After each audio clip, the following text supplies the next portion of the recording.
Shalom Sobat Teruna yang dikasihi Tuhan Yesus Kristus, apa kabarnya? Kakak harap semuanya baik-baik saja. Sebelum kita membaca serta merenungkan firman Tuhan pada pagi hari ini, mari kita bersatu di dalam doa. Tuhan Yesus yang baik, terima kasih atas berkat-Mu. Terima kasih atas nafas kehidupan yang Kau berikan kepada kami, sehingga kami bisa menghirup udara yang segar. Tuhan, sebentar lagi kami akan membaca serta merenungkan firman-Mu. Bantu kami untuk memahaminya, serta bisa melaksanakannya di kehidupan hari lepas hari. Terpujilah Kristus kekal sampai selama-lamanya. Amin. Sobat Teruna, bacaan kita pada pagi hari ini yaitu Roma 13 ayat yang ke-8 sampai dengan yang ke-10 yang menyatakan, janganlah kamu berhutang apa-apa kepada siapapun juga, tetapi hendaklah kamu saling mengasihi. Sebab barang siapa mengasihi sesamanya manusia, ia sudah memenuhi hukum Taurat. Karena firman, jangan berzina, jangan membunuh, jangan mencuri, jangan mengingini, dan firman lain manapun juga sudah tersimpul dalam firman ini, yaitu kasihilah sesamamu manusia seperti dirimu sendiri.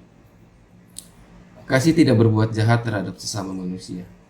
Karena itu, kasih adalah kegenapan hukum Taurat. Demikian pembacaan firman Tuhan, terpujilah Kristus, haleluya. Sobat Teruna, perikop kita pada pagi hari ini yaitu jangan berhutang kasih. Sobat Teruna, bisa dikatakan yang paling identik dengan agama Kristen adalah kasih.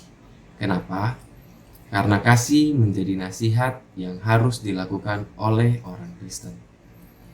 Bukan berarti nasihat atau ajaran lain di agama Kristen tidak penting, tapi modal utama untuk berlaku atau bersikap sebagai orang Kristen adalah kasih. Jemaat di Roma harus mengasihi sesama jemaat.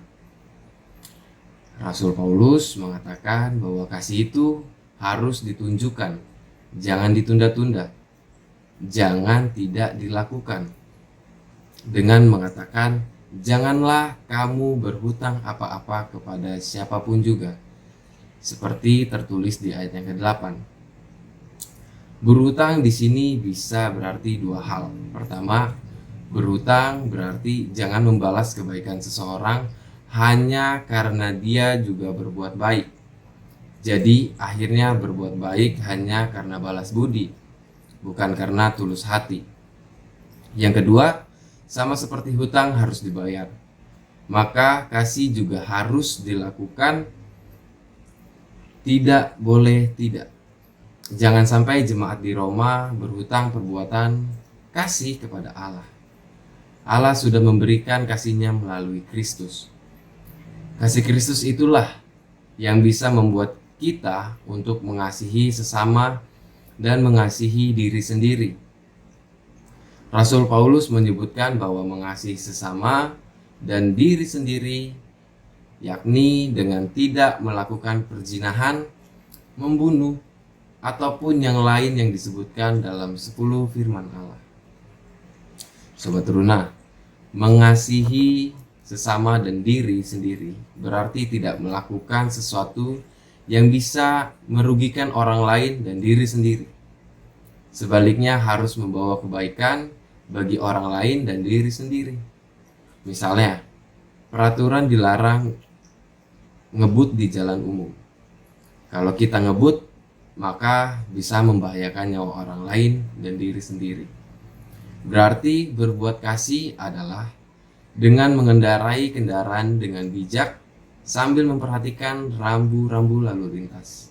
Dengan demikian, orang lain dan diri sendiri aman dan baik. Amin.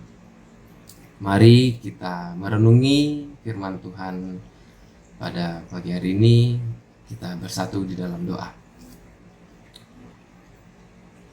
Tuhan Allah Bapa kami yang bertata di dalam kerajaan sorga, baru saja kami diajarkan tentang kasih.